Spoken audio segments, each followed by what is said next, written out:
everyone, and welcome back to my channel, To Your Taste. Happy Friday. So today I'm going to show you a classic Irish dish called shepherd's pie. And in this recipe I am using ground lamb. Fun fact, did you know that if you replace the ground lamb with ground beef, that is no longer called shepherd's pie, but it will be called cottage pie?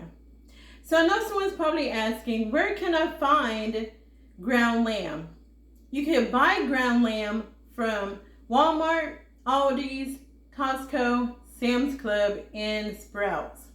So now we're going to go over the ingredients that is needed for this recipe, and then I will get started. Alright everyone, so let's go over the ingredients for the shepherd pie. First you need a pound of ground lamb.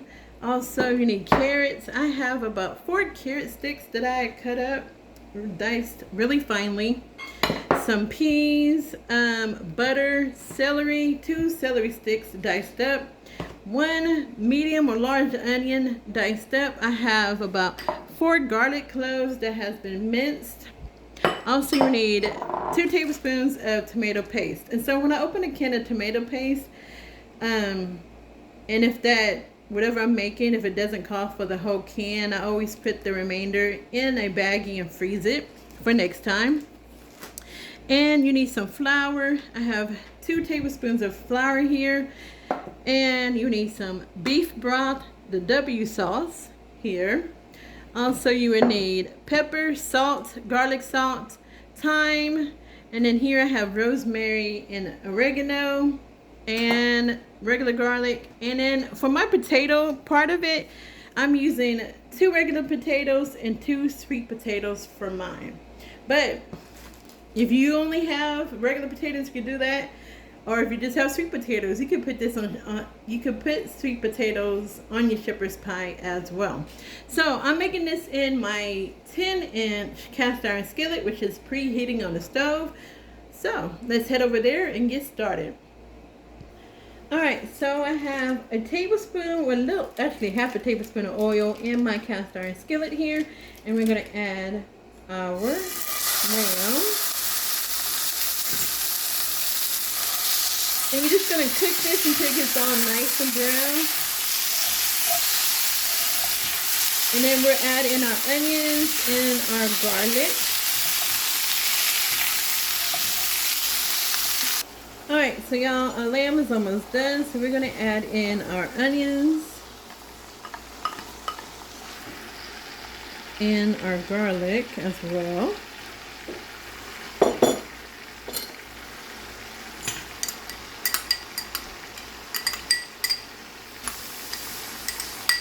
So you're going to cook this until your garlic is fragrant and your onions is tender. Okay, so now we're going to add in our seasonings. We're going to add in a little bit of the parsley. And our rosemary and oregano. A little bit of pepper.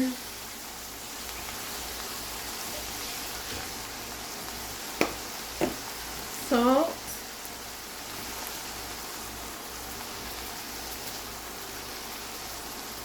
And thyme. And here's our thyme. And you know, all the ingredients will be in the description tab. And then we're going to let this cook for about another 5 minutes. Alright y'all, so it's been 5 minutes. We're going to add in our celery to this. And it'll start to combine. And then we're just going to let this cook until it gets tender. And then we're going to add in our W sauce and our tomato paste. Alright, so now we're going to add in our tomato paste here. That's 1 tablespoon of tomato paste. And then we're going to add another tablespoon to that as well. Here's the second one. And then we're going to add in a tablespoon of the W sauce. And here is a tablespoon of the W sauce. So we're going to mix that together until you get all the clumps of the tomato sauce or the tomato paste has been dissolved into your meat. Alright, so now we're going to add in 2 tablespoons of flour here. And we are going to essentially make our gravy with this. So you just want to stir it until your flour has been cooked out. And then we're going to add in our beef broth. And then here's our beef broth here. Stir it around. Make sure you scrape the bottom of your skillet. And this is what's going to make our gravy. Okay, and now we're going to add in our peas and carrots into this as well. Alright, here's some of our carrots here, y'all. I'm using all of them. And our peas. This is about half of a bag, or a little bit less than half of a bag of peas. And so we're going to let that cook for about 5 minutes. And then I have my potatoes on the other side of my stove boiling. And then we can add our potatoes to this. Alright, so it has been 5 minutes. And you got that nice gravy started right here. And now I'm just going to wait. I have a few more minutes of my potatoes. And then I'll be able to put some seasoning on that. And a little bit of either milk or half and half. I haven't decided yet. But this is done, so I'm going to turn this off. And once my potatoes done, we will go on to the next step. So our potatoes are done. Once you remove your potatoes from your stove top and you drain them, you want to make sure that they are really, really drained and there is no more liquid in them. Now we're going to add in about a half a stick of butter to this. Right here. And we're going to add a little bit of our half and half. We're just going to smush this. And I like making it with sweet potatoes and regular potatoes because it just gets a really nice color on it. Mashed potatoes all nice and mixed up. We're going to add some garlic. Salt to this, our black pepper,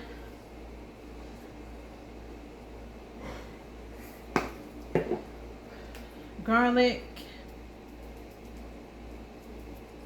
and just a little bit of this regular salt. And that's it. Alright, so it's nice and seasoned and fluffy. So alright, so y'all, now we're gonna add some cheddar cheese to our mashed potatoes.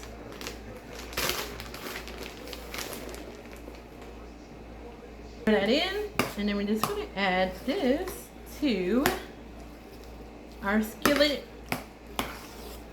It's still nice and hot, so your cheese is gonna get all nice and melty.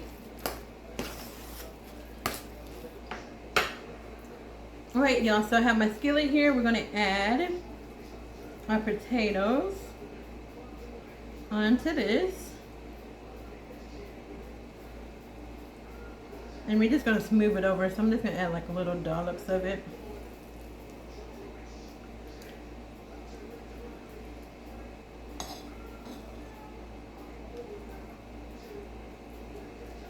And we're going to... And you just want to move it around just to cover it over. Alright everyone, so this is how you want it to look. Let me give you a close-up. Alright, this is how it looks. It's going to look delicious. So now I'm just going to put this in the oven at 400 degrees for about 25 to 30 minutes. Alright everyone, so I just removed the shepherd's pie from the oven. And let me tell y'all, I had to place my cast iron skillet on top of a baking sheet because it started to spill over. But after the about 25 minutes I did, after the 30 minutes, I did it for 30 minutes. I did turn on my broiler and let it get brown, as you can see. Nice and brown around the edges for about 2 to 3 minutes. Yeah, not for too long. And then when I removed it from the oven, I topped it off with some parsley. So once you remove your shepherd's pie from the oven, let it sit for about 10 to 15 minutes before you cut into it. But y'all, it looks so delicious, and my kitchen is smelling so good. Also, with the addition of the sweet potatoes, it just gives it a really nice bright color.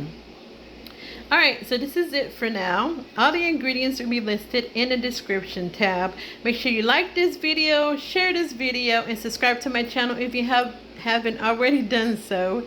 Have an amazing evening. God bless and be safe. Bye.